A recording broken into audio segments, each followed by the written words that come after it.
The people, the smells, the voices, the yearning, the hands clutching bellies, for that's where their few precious belongings were. The odor of fear, the taste of dislocation, the sounds of desperation. That is what Gurdev sensed all around him when they reached Lahore station. He was pushed aside, stepped on, even shoved a few times, but he went on, pushing and stepping on, and shoving humanity out of his way. His wife, Simrat, followed close behind him, her hand holding on to a corner of his kurta. Their 2 children tied to her waist with 2 dupattas.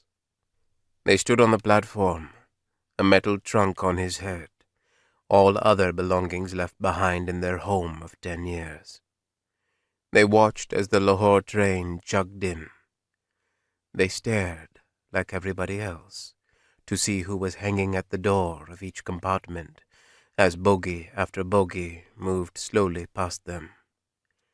They saw no one standing in the doorways, because all the doors were shut. All the doors were closed, because what was inside had to stay inside. They saw blood dripping out of some doors. They saw what looked like heaps of crumpled clothing lying on seats and on the floor as the train suddenly picked up speed, and then they saw nothing but a blur. This was not part of the plan. Some skirmishes, loud voices, a few deaths in the heat of passion, those were possible. But large-scale massacres, butcheries, annihilation of entire clans, that was beyond Gurdev's imagination. But it happened, and he participated like everyone else. Gurdev liked to think and plan on his own. Well before partition, but soon after the Hindu-Muslim riots began in Calcutta in August 1946, and unrest was moving westward, Gurdev had begun to wonder how this would all end.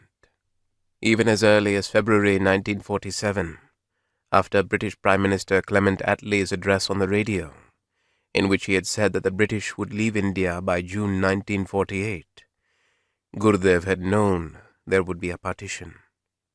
There was regular talk about dividing India in 2, a Muslim state for Jinnah and the Muslim League, and a secular state for Gandhi, Nehru, and the other Congresswalas. More likely a Hindu state, but no one ever admitted that.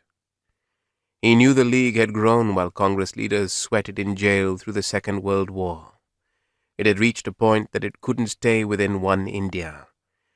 He wanted to be ready when his village fell to the other side of the border, as he knew it would.